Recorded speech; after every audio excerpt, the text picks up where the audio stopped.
Salut, je suis Herman Katpo et c'est un plaisir pour moi de vous retrouver pour cette opportunité extraordinaire, comme nous avons l'habitude de le faire à HNC, à Cape Town, en Afrique du Sud. Nous aurons l'opportunité d'échanger avec vous, les dirigeants et futurs dirigeants. Vous qui, n'est-ce pas, êtes obligés de vous assurer de savoir exactement dans quel game vous êtes lorsque vous arrivez ou aspirez à aller au niveau top management. Gestion des parties prenantes, jeux politiques, mobilisation des acteurs clés et gestion optimisée de la relation avec le conseil d'administration et votre groupe.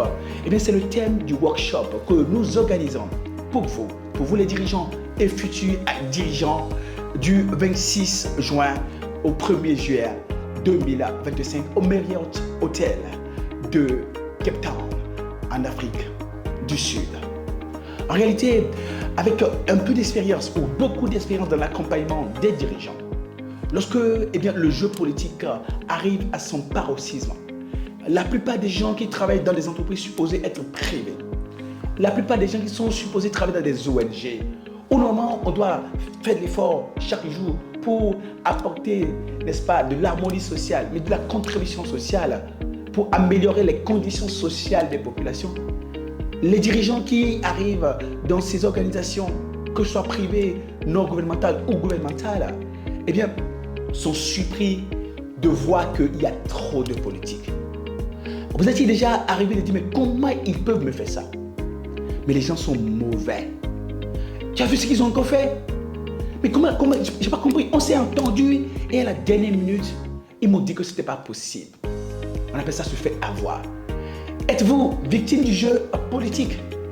Savez-vous comment est-ce qu'il faut faire pour avoir de bonnes relations avec les gens de son groupe? Maîtriser parfaitement et scénariser la collaboration fructueuse avec vos différents ayants droit, ce qu'on appelle en anglais les stakeholders. Aujourd'hui, en tant que dirigeant, la meilleure façon pour nous de pouvoir réussir, c'est de réussir, n'est-ce pas, dans la relation avec les autres.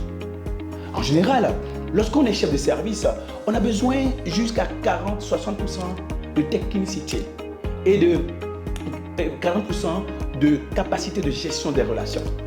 Lorsqu'on est chef de département, une chose qui arrive, c'est que subitement, tu te retrouves à avoir besoin de faire la politique, à avoir besoin de manager les relations jusqu'à 60%. Et tu as besoin de la technicité pour seulement 40%.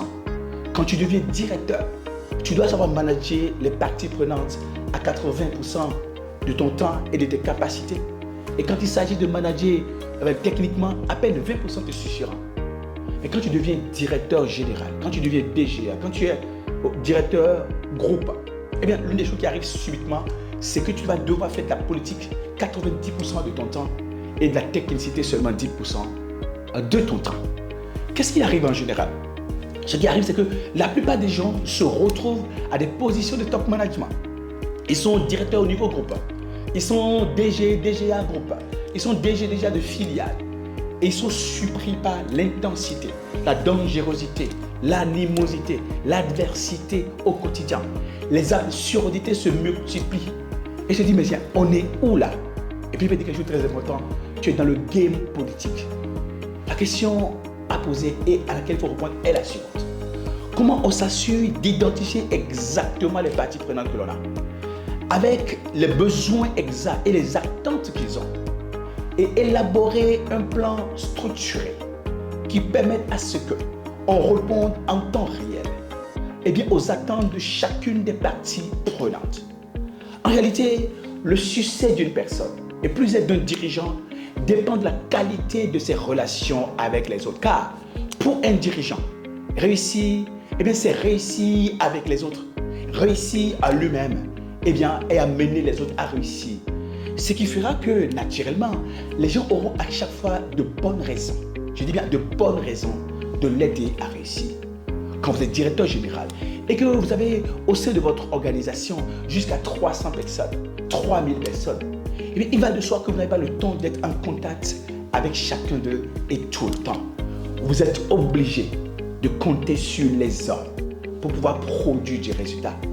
Et pourquoi compter sur les gens?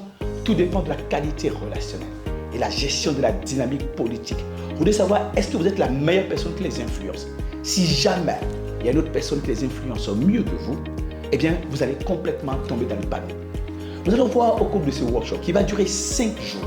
Eh bien, nous allons travailler les 26, 27 et 28 juin. On va faire une pause le dimanche et puis on va reprendre naturellement le 30 juin et le 1er juillet pour terminer ce workshop. Nous parlerons de comment orchestrer et scénariser, définir sa stratégie de gestion des parties prenantes, qu'il s'agit des salariés et des syndicats, qu'il s'agit des clients gros, petits et institutionnels, qu'il s'agit des fournisseurs, banquiers, partenaires à la performance, qu'il s'agit des actionnaires et du conseil d'administration, qu'il s'agisse du régulateur de l'État et de la tutelle, ou qu'il s'agisse des communautés.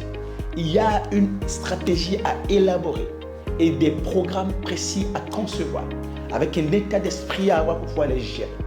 Nous allons passer une journée sur la gestion de la dynamique dans ce qu'on appelle le boardroom, à savoir le avant, le pendant et le après les conseils d'administration.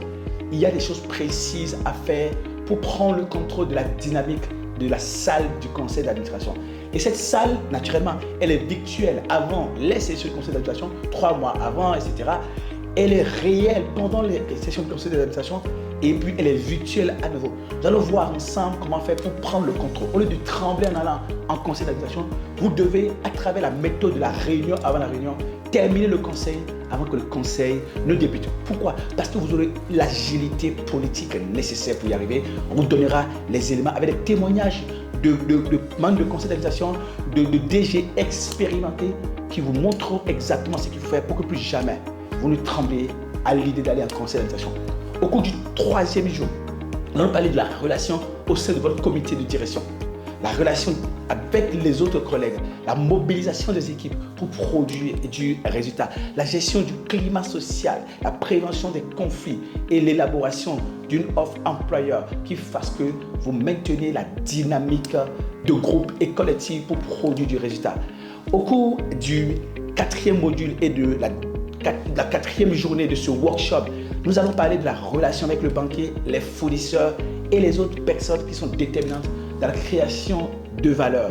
Les gros clients, comment on les manage, comment on obtient les clients les contrats de gros niveau, le lobbying et le plan à mettre en place pour pouvoir y arriver. Et nous terminerons le 5e jour avec le networking diplomatique, comment maîtriser le jeu politique sur l'échiquier dans votre écosystème pour maîtriser les publics, les politiques, les gens qui sont dans les institutions, qui auront de l'impact sur vous, les gens qui sont dans des ONG qui veulent influencer ce que les entreprises font. Et bien voilà le programme alléchant que nous allons partager ensemble, de sorte que vous deveniez un maître scénariste, n'est-ce pas, du jeu politique, du game de la performance dans des environnements, des écosystèmes très structurés et hyper structurés, j'allais dire, et très politisés. Vous allez sortir de la naïveté et devenir la personne qui est très fine, j'allais dire, stratège et qui sait trouver à chaque fois les bonnes combinaisons, la bonne dynamique avec la fluidité relationnelle qui lui permettent en tant que dirigeant de réaliser sa vision. Pourquoi? Parce qu'il rend les gens heureux et les gens sont heureux de lui permettre de pouvoir réussir. Donnons-nous du coup rendez-vous à Cape Town. Nous arrivons le 25, les travaux commencent le 25 juin, les travaux commencent le 26 et nous terminerons le 1er juillet et vous allez pouvoir rentrer tranquillement le 2 juillet. Comment est-ce qu'on participe? Ce n'est pas du tout compliqué. On a la possibilité de s'inscrire à $2700 ou à 1 697 000 lorsque vous le faites avant le 30 mai. C'est à vous maintenant de prendre les éléments et de vous inscrire maintenant et tout de suite. Inscrivez tous ceux qui ont besoin de maîtriser le game au sein de votre comité de direction et vous allez pouvoir désormais devenir des acteurs clés de l'excellence collective dans des écosystèmes que vous maîtrisez et que vous pouvez manipuler à votre guise. On se retrouve à Cape Town.